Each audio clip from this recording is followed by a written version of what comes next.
Well, hello my friends and welcome to another episode of the Eastlake Animal Education Centre. You can see we're running at a loss here.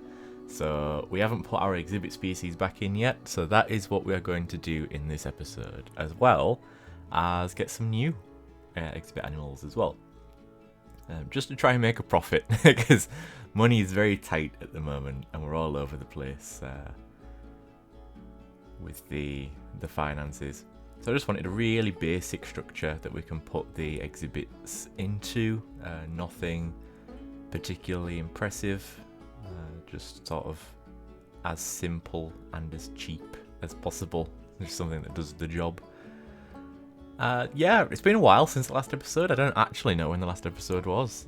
Work has just been really busy, and it's looking to continue like that actually for the next sort of couple of weeks. It should start to die down a little bit after that. I would hope so anyway. So hopefully I can get 2 videos out a month. So 1 video every 2 weeks. Most months, this will be 1 episode of Dunswell and 1 episode of Eastlake. But if we're on a particularly big build in Dunswell that requires a couple of parts,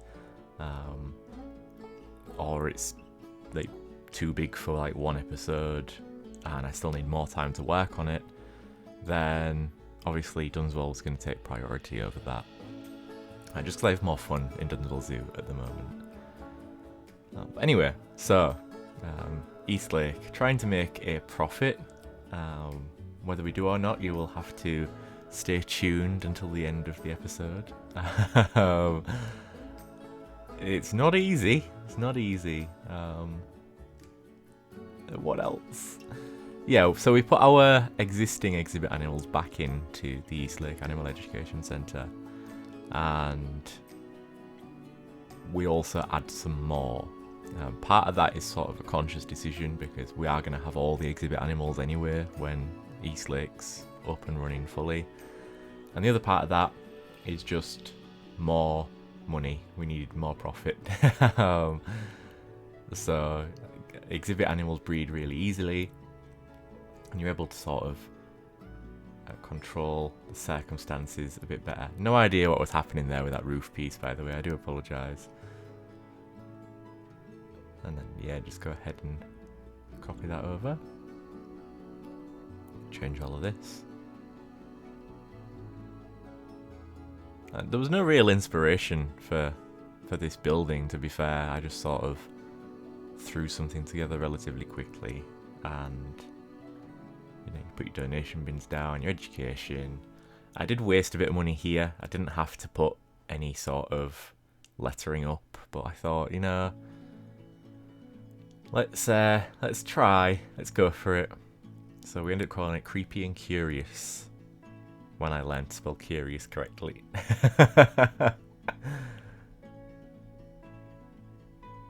There we go. I was looking at it for ages, like, is that correct? And no, it wasn't. So Creepy and Curious. But yeah, just to make it look a bit nicer. And we do a lot of staff management in this episode as well. We still don't make a profit quite yet. But I do get sort of males and females for all the animals that we have already. Just so they can start breeding and we can start earning some more. Not 100% sure what's happening with the gift shops at the moment, to be quite honest with you. Whenever I load into Eastlake, I haven't loaded into Dunswell Zoo for a long time, but whenever I load into Eastlake, the guests that are in the gift shop get stuck. So I don't know if that's another bug or if it's just the way that I've laid it out. I don't know, but we shall find out, I suppose. So the live stream happened, the Frontier unlocked. A little bit of information about Planet Zoo. Planet Zoo's coming to consoles. We're getting at least 1 more DLC. It wasn't directly addressed in the live stream. All they said was, we're not quite done with PC yet. So it was then going back to that report that came out, I think just before or just after Christmas.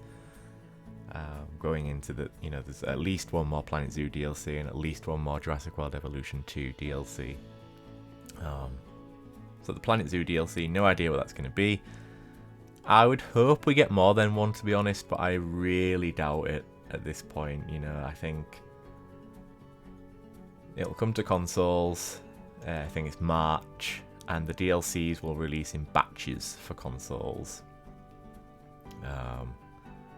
So at launch, the wetlands and the Southeast Asia Animal Pack are already available, as well as the Deluxe Animal Pack, which is just what you got for pre-ordering or going for the Deluxe Edition. So yeah, I don't think we'll get more than that one DLC. Unfortunately, I would hope we do get more than one, just because there's still so much that could still go into the game and so much still missing. But the team's already pretty thin on the ground as it is, and they're going to want to be focusing on the console edition. So I really don't think we're going to get more than that one, unfortunately, but I would love to be wrong, I really would. So we're going for the Herman's Tortoise here, which we got in the Eurasia Animal Pack. And we've also got, I don't know if I put them in or not yet, Diamondback Terrapins. I put Eastern Blue-tongued Lizards in as well. And Axolotls.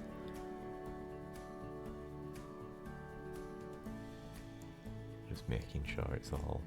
So essentially one side of the hall is separated into sort of desert, and the other side is jungle and wetlands. That's how it's laid out at the moment.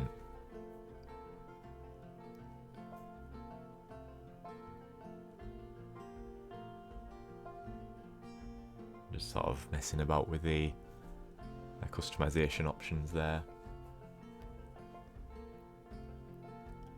The Axolotl's always a good one to have. They're nice and interesting.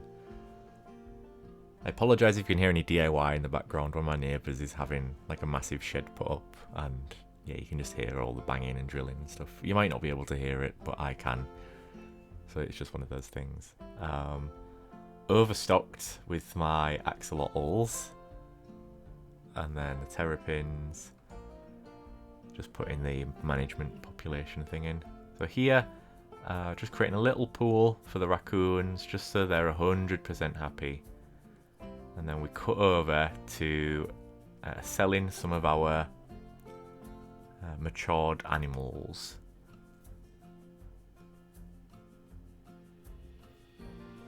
And they're not worth as much as you think. So we then just go through each of the octagon habitats, and we just sell the matured ones. Like here, I was going to keep all of these, then I thought, no, so I do change my mind and we sell them.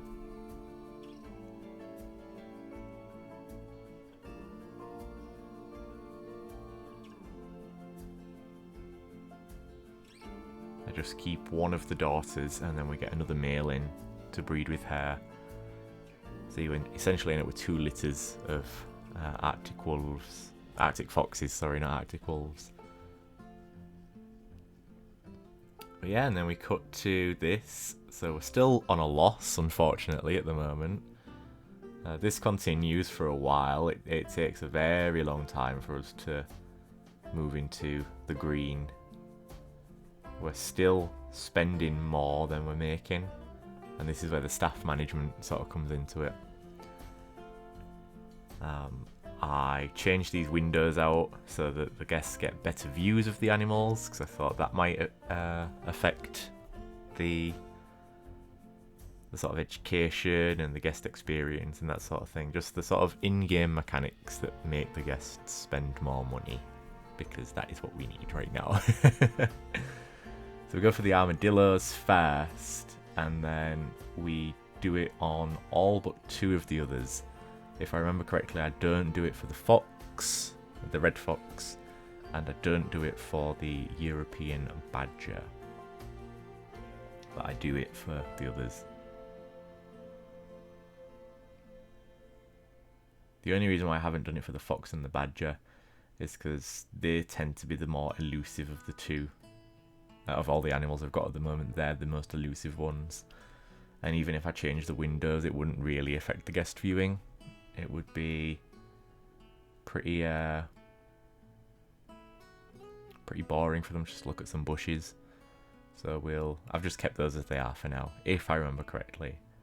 And then when we build them a proper habitat, we'll do some proper viewing then.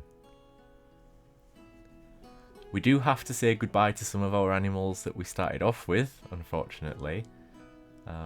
Just moving forward in terms of how the East Lake Animal Education Centre is going to look, there are some animals that just don't fit in right now, and the plan was to keep them sort of separately and then move them into a habitat sort of later down the line.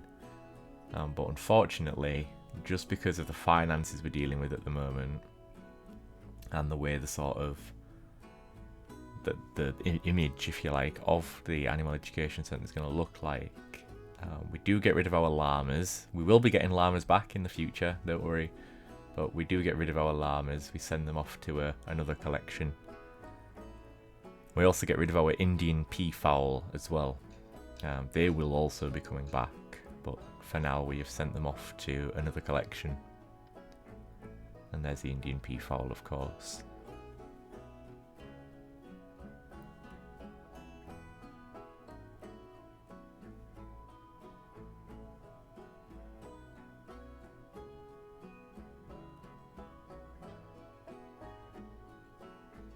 But to be honest, as far as what money we earn from them, we might as well have kept them.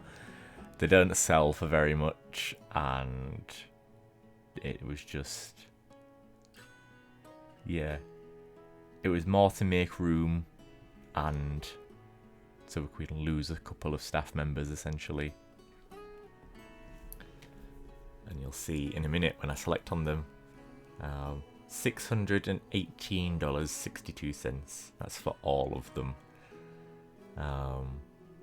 So I go ahead and sell, but it's not a lot of money. So we expand the fallow deer habitat, and you can see here we're still hemorrhaging money. We're now worse off than we were at the start of the episode. But I do get rid of a vet because we have 2 less species to deal with now. And I do get rid of a keeper. Okay, apparently I don't. I thought I got rid of a keeper. I get rid of the caretakers with the low workloads.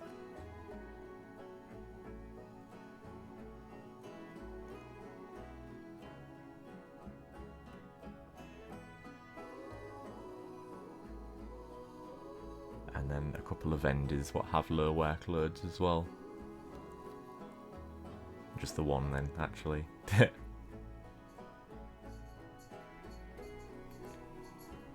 That's my cat's bell, if you can hear that in the background. So here I'm just checking the donations. They're slowly starting to rack up. You can see we've got loads of guests in the Animal Education Centre, actually. So it's just generating the money that's going to be an issue. I think moving forward, it's attracting guests is fairly easy. You know, we've got a lot of cool species for them to look at, a lot of endangered and critically endangered animals, particularly in the exhibit section more than anything. Yeah, we just keep things ticking over is the goal, but we're still losing money, just not as much money as we were before. There we go. I fired 3 keepers, the mechanic and one of the educators, and I just move, I think that one I moved to the entrance. You see here they get clogged. I don't know what's going on here, but you can't move them. They do eventually disperse themselves,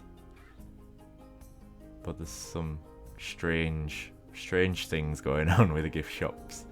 We do get rid of the mural thing at the front, the little lake, little pond fountain. That was costing a fair bit to run. and I didn't really like the look of it anyway, so we'll come back and do something different with that in the future. And then obviously we don't need this mound behind it anymore, so just go ahead and flatten all this out, which does cost us a bit of money, but it's not much, to be fair.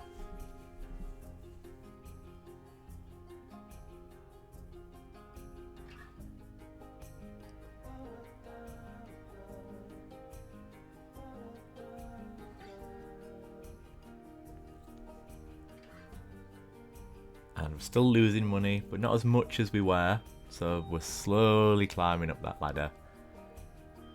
And then here I'm just widening the paths because we have the we no longer have the Indian peafowl habitat here. So I'm just widening these paths so that the guests don't sort of clog up, because there is food and drink options there.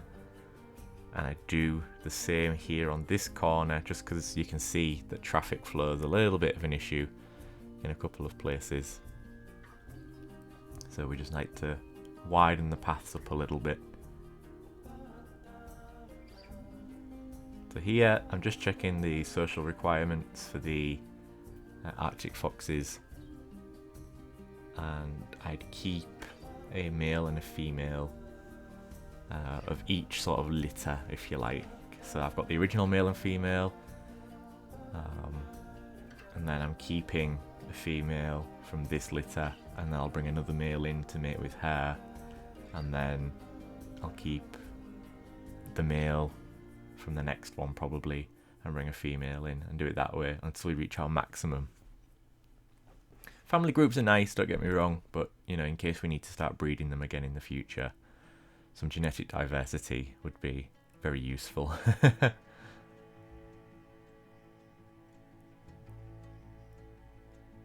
So we're now making a profit. Yay! It's not a massive profit, but it's a profit nonetheless, and we are really near the end of the episode now. So thank you very much for watching, my friends. Please remember to hit that like button and subscribe to the channel. It really helps me out and helps the channel grow. That can only be a good thing. Dunswell Zoo will be the next one that's out on the channel. I don't know when that will be. I do apologise. I would love to still go my old schedule, but full-time job now, so busy. Either way, I hope you've all enjoyed. Stay safe, stay kind, and I shall see you all in that next episode. I'm fairly active on my wildlife photography Instagram as well, for those of you who are interested in seeing real life animals. So yeah, other than that, my friends, I shall leave you with the end of this episode and the end screen thing, essentially. So we do end up on a profit, and here we are. Thank you very much for watching, my friends. Please stay safe, stay kind. I shall see you all in the next episode. Bye bye for now.